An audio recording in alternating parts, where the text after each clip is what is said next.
৮ বছরের একটি শিশুর স্বপ্ন, হাসি আর বেঁচে থাকার লড়াই আজ থমকে আছে টাকার অঙ্কে। ১৭ কোটি টাকার অভাবে কি নিভে যাবে একটি নিষ্পাপ প্রাণের প্রদীপ? শিলচরে উঠে এলো এমনই এক হৃদয় বিদারক ছবি, যেখানে এক অসহায় বাবা ছেলের জীবন ভিক্ষা চাইতে দ্বারস্থ হলেন মুখ্যমন্ত্রী। শুক্রবার শিলচর সফরে আসেন অসমের মুখ্যমন্ত্রী হিমন্ত বিশ্ব শর্মা। রামনগর এলাকায় আয়োজিত এক সরকারি অনুষ্ঠানে ভিড়ের মাঝেই দেখা যায় এক ব্যথিত বাবাকে, আফতাব হোসেন লস্কর। হাতে একটি লিখিত আবেদন, চোখে অশ্রু আর বুক ভরা আরতি, আমার ছেলেটাকে বাঁচিয়ে দিন। মাত্র ৮ বছরের আফজাল হোসেন লস্কর একটি জটিল রোগে আক্রান্ত। চিকিৎসকেরা জানিয়েছেন তার জীবন বাঁচাতে প্রয়োজন প্রায় ১৭ কোটি টাকা। এই বিপুল অর্থ জোগাড় করা সাধারণ পরিবারের পক্ষে প্রায় অসম্ভব। ছেলের ভবিষ্যৎ বাঁচাতে তাই মুখ্যমন্ত্রীর দ্বারস্থ হন বাবা আফতাব হোসেন লস্কর। আবেগঘন সেই মুহূর্তে মুখ্যমন্ত্রী তাকে সহায়তার আশ্বাস দেন এবং বিষয়টি নিয়ে মন্ত্রী কৌশিক রায়ের সঙ্গে সাক্ষাৎ করার পরামর্শ দেন। মুখ্যমন্ত্রীর এই আশ্বাস যেন হতাশার অন্ধকারে এক টুকরো আলোর রেখা।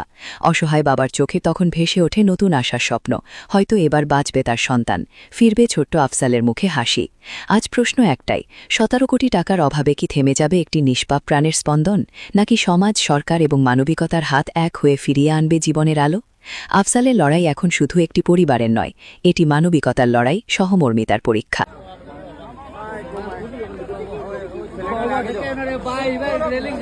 তোমার বাড়িটা কোথায়? তুমি কালকে কৌশিক রায় বাড়িতে যাবেন, আমি ওনাকে ওই আরে নাই বেমারটা হয়েছে না, ওই আমি একটা ব্যবস্থা করবেন কম দামে মেডিসিন।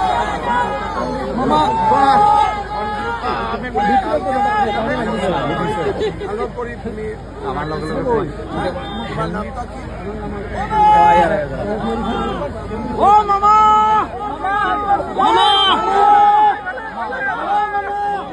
মামা কিতা কইছে? কইছে কৌশিক রায়ের বাসাত যাওয়ার লাগে। কিতা বুঝলেন? কিতা বুঝলেন? খাম হইব নি? মামা তো কইছে এইটা কৌশিক রায়ের বাসাত যাওয়ার লাগে, গিয়া বুঝাই কইবার লাগে। আশা দিছে কাম হইব। আশা দিছে কাম হইব। কিতা কইছেন? আব্দুল কিতা কইছেন মামা?